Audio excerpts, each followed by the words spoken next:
This is the Medicom MAFEX Night Crusader Batman. I don't know why they couldn't just call it KNIGHTFALL Batman, as this is based on the KNIGHTFALL Batman comic, and it's a very foundational Batman story. I'm not a historian on these matters, but I can say that one of the reasons this story was so big was because it showed the valiant Caped Crusader getting absolutely abused by one of his villains. And we all know the rough idea of what the KNIGHTFALL storyline is all about. It's a plotline that's taken place in a bunch of other Batman material. Initially, I wasn't too keen on getting any of the higher end figures like this, especially when we have such a reputable company like McFarlane Toys shooting amazing and affordable Batman figures out of its ass every single day. But what really sold me on this guy was not only my iconic ability of compulsively buying things I don't need, but also just how great the figure looks.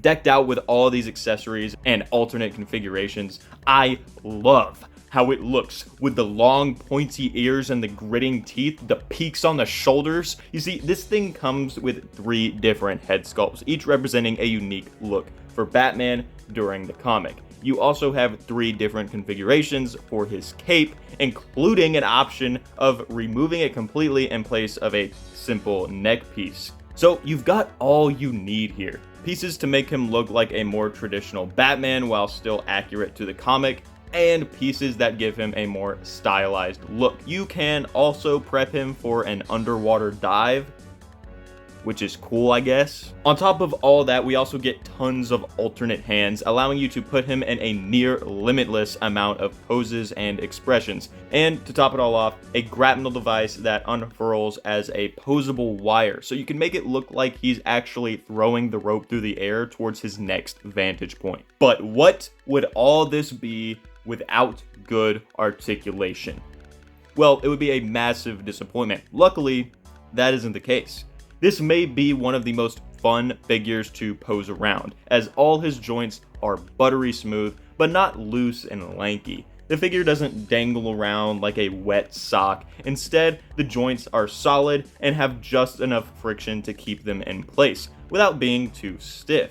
And the range of motion is insane. And speaking of posing, his cape is posable as well, fitted with wires on the inside that allow you to position each section. This Batman really puts the action in action figure, and I have to say, it's just one of the most fun figures I have ever owned.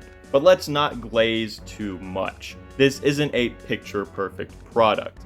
There's a few blunders in the paint department, a few tiny splotches here and there where they shouldn't be. They could have painted the bat symbol a bit better, but overall the figure still looks really good, of a much higher quality than any McFarlane figure. And the sculpt work is amazing, not appearing disproportionate anywhere except for maybe his gigantic lats. But what do I know? My back's small as hell. So, is this the best looking Batman figure? Maybe not, but I massively prefer how this guy looks compared to the MAFEX Hush Batman, and to the many other iterations of this character in action figure form. So, all in all, the MAFEX KNIGHTFALL Batman is peak. It's perfection, almost. You can always make improvements, but this figure really does leave me with very little to be desired. It's a masterful work of art, and I recommend it as one of the best Batman figures you can buy out there, besides maybe like a Hot Toys or something. But that about does it. As always, thanks for watching, and I will catch you in the next one.